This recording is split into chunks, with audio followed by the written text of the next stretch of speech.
Kali ini kita bahas tentang anak nih, Tat. Betul, betul. Ya. Kan ketika anak lahir itu, anak itu suci, tidak berdosa. Betul. Ya. Dan ketika anak itu melakukan suatu perbuatan dosa pun, yang masih menanggung dosa itu kan kedua orang tuanya. Kedua orang tua. Nah, yang jadi pertanyaan, sampai kapan anak tersebut dosa-dosanya itu masih ditanggung orang tuanya? Dan mulai kapan nih, Tat, anak tersebut sudah dikenai tanggung jawab untuk melaksanakan ibadah dan sudah menanggung dosa-dosanya ketika si anak tersebut sudah berbuat yang tidak baik? Gimana, Tat? Betul. Untuk kapan anak itu mulai, artinya dia dikenai hadid taklif, yang pastinya ketika usia mukallaf. Usia mukallaf itu balighin aqilin, ya. Dia balik dan berakal. Nah, pasti antara baliknya laki-laki dan perempuan itu kan ada perbedaan, ya. Di situ dengan rincian yang berbeda. Kalau perempuan haid dan kemudian usia 9 tahun, ya kan? Itu sudah dikategorikan dia mukallaf. Tapi memang yang menjadi ukuran usia, baik laki-laki ataupun perempuan, itu di usia 15 tahun. Dia sudah, artinya dikatakan mukallaf. Segala apapun yang dia lakukan, ketika dia melakukan satu kewajiban, suatu perkara yang baik, dia akan mendapatkan pahala untuk dirinya. Dan ketika melakukan kesalahan ataupun yang melanggar aturan syar'i, maka dia akan dikenakan dosa. Nah, seperti itu. Dia mendapat dosa lah, sudah dapat dosa. Nah, itu usianya memang di usia itu. Katakanlah itu sudah mayoritas itu di usia remaja, kan? Di usia itu.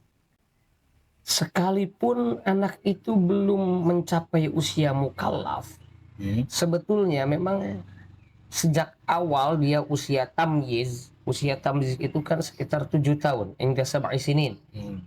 Nah, ketika dia usia 7 tahun, itu sudah memulai segala aktivitas ibadah, baik itu puasa, kemudian sholat yang 5 waktu, itu sudah dimulai.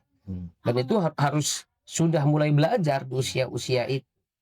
Bahkan ketika orang tua tidak memerintahkan, ataupun ketika orang tua itu memerintahkan tapi anaknya memang tidak melaksanakannya di usia tamyiz tersebut, maka anak itu bisa dikenakan sanksi berupa teguran. Tegurannya ya teguran lisan, bolehlah dimarahin secara lisan seperti itu ketika dia usia 7 tahun. Tapi ketika sudah usia 10 tahun, kemudian masih juga dia tidak mau belajar melaksanakan kewajiban-kewajiban agama, maka sanksinya bukan lagi lisan tegurannya, tapi boleh secara fisik. Tapi secara fisik di sana yang tidak menciderai, tentunya yang tidak melukai, yang tidak menyakiti, ya dicubit lah atau ancaman apa. Yang pasti bukan berarti ini mengarah pada kekerasan. Sama sekali tidak ada tujuan kekerasan. Tetapi ini sebagai bentuk ketegasan, karena idealnya bagi seseorang mendapatkan bimbingan dan pendidikan agama memang sejak usia dini, usia itu. Makanya sejak dari usia itu sudah dimulai perkenalan bagi anak-anak terkait dengan hukum-hukum agama, terkait dengan bagaimana tata cara sholat, tata cara ibadah. Itu harus dimulai, meskipun secara kewajiban dia belum wajib. Tapi belajarnya itu memang harus ditempuh. Harus sesegera mungkin. Jangan sampai ketika dia usia balik kemudian baru dia belajar bagaimana tata cara ibadah. Makanya ketika ada anak-anak di masjid, usia misalkan sekitar 5 tahun, ya kan, 6 tahun, di bawah usia tamyiz, dia sudah berada di lingkungan tempat ibadah. Meskipun ya namanya juga anak-anak, ya kan, tidak selalu tertib. Mereka ngobrol, mereka bercanda, kemudian mereka membuat kegaduhan. Saya kira tidak masalah. Tak mengapa artinya mereka membuat kegaduhan, tetap artinya ditertibkan. Tapi kita harus siap dengan segala konsekuensinya ketika ada anak-anak yang ramai di masjid atau di musola atau di tempat ibadah dan kemudian membuat kegaduhan, bercanda dan sebagainya. Biarkan saja. Yang penting mereka dekat dulu dengan tempat ibadah. Jangan sampai membuat satu kesimpulan di anak-anak bahwa di masjid itu dimarahin nantinya. Kan kalau anak kan taunya begitu. Nah, jangan di masjid nantinya dimarahin, nggak apa-apa mereka bercanda ataupun apa, biar mereka dekat dulu lah dengan tempat ibadah seperti itu, biar nanti kita itu mengarahkannya mudah. Karena begini juga ya, di akhir zaman semacam sekarang ini itu beda dengan 20-30 tahun belakang. Kondisi anak-anak itu mereka ketika sore, saya kira dimanapun lah, terutama di perkampungan ya, di pedesaan, anak-anak itu banyak sekali memusatkan kegiatannya itu di tempat-tempat ngaji. Karena dalam catatan harian mereka itu sudah menjadi agenda rutin. Ada di masjid, ada di musola, seperti itu. Nah, itu sekitar 20-30 tahun yang lalu.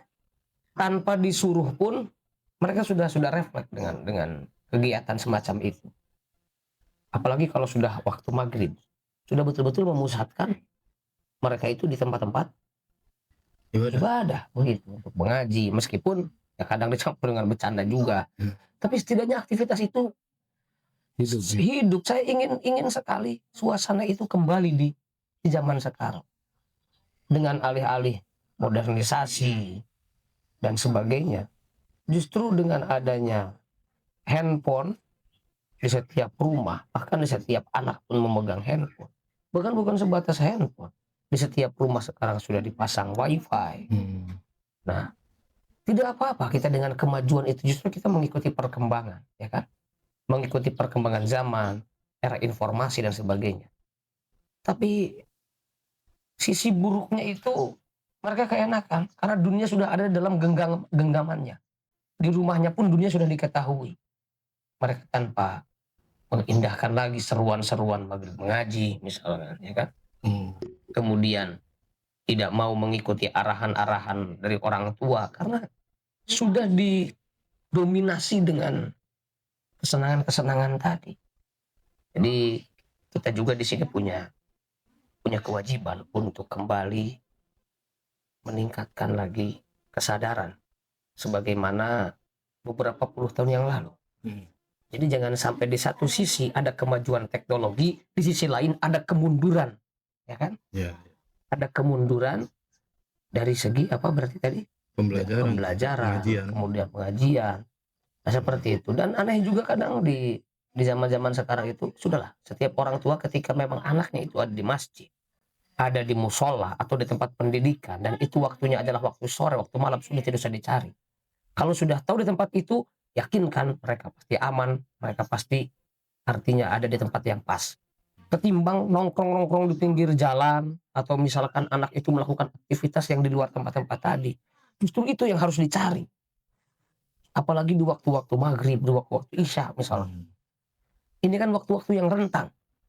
Makanya untuk di Jawa Barat kayak semacam Pak KDM lakukan artinya satu aturan, menerapkan satu aturan ketika jam malam itu ada razia untuk anak-anak yang usia sekolah.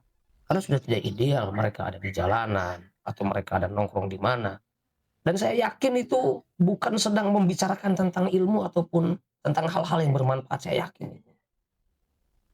Mayoritas tidak berkumpul dalam hal positif. Nah, maka dari itu ini penting sekali kesadaran bagi setiap orang tua ketika memang perkembangan zaman yang sudah sedemikian rupa. Jangan sampai kemajuan ini hanya di satu sisi, hanya di teknologi, sedangkan menjadi satu kemunduran kesadaran kita untuk bagaimana anak bisa menjalankan keagamaan itu dengan baik.